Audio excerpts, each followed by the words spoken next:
You see it every day. A bird lands on a power line carrying 7,200 volts of electricity, sits there, perfectly fine, not a feather singed. That wire could kill you instantly, but the bird? Just sitting there like it's on a park bench. How the hell does that work? Everyone sees birds on power lines, but think about what's happening. A living creature is touching enough electricity to power an entire neighborhood, and nothing happens. You know birds don't get electrocuted, but do you know why? What's the invisible rule that lets a sparrow do something that would kill you in 0.3 seconds? The answer is physics, a principle so simple it sounds stupid. Electricity has one job: complete a circuit, get from point A to point B through the path of least resistance. Here's the key. A bird sitting on one wire isn't completing a circuit. Both feet on the same wire, same voltage, same electrical potential. Electricity doesn't flow between 2 points at the same voltage. Think of water. It doesn't flow between 2 tanks filled to the same level. No difference, no flow. The bird is on a plateau. Dangerous, but stable. Now imagine you're standing on the ground and grab that wire with one hand. You die instantly. Why? Because now there's a path. Electricity flows from the 7,200-volt wire through your arm, through your body, into the ground at 0 volts.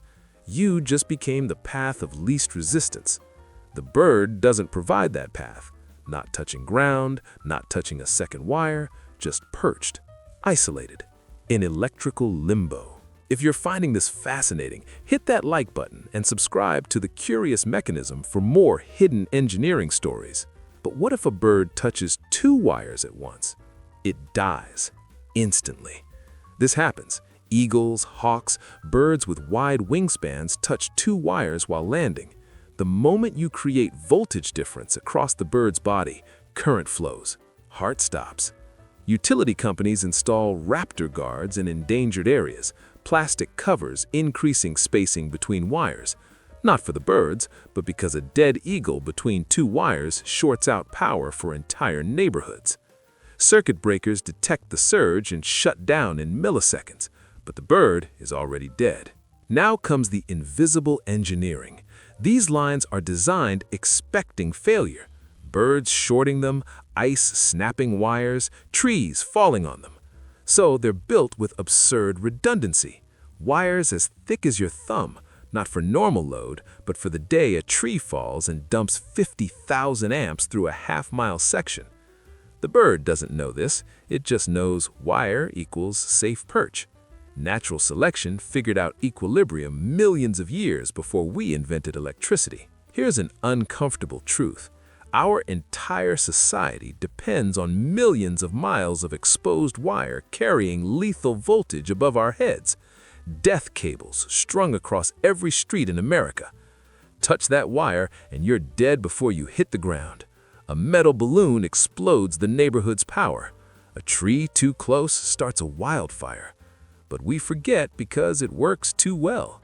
Death wires 20 feet above playgrounds and nobody thinks about it.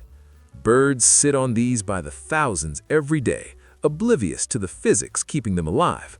We forget because the engineering is invisible. So next time you see a bird on a power line, you're seeing a creature that accidentally evolved to exploit a fundamental physics rule. Electricity needs a complete circuit to flow. You're seeing engineering so robust it handles being a perch for millions of birds, hit by trees, struck by lightning, and still delivers power without you thinking about it. You're seeing an everyday miracle disguised as just a wire. If this changed how you see power lines on your street, subscribe to The Curious Mechanism and hit like. Share this with someone who never thought about why birds don't get electrocuted. This is The Curious Mechanism, exploring the invisible systems that keep the world running.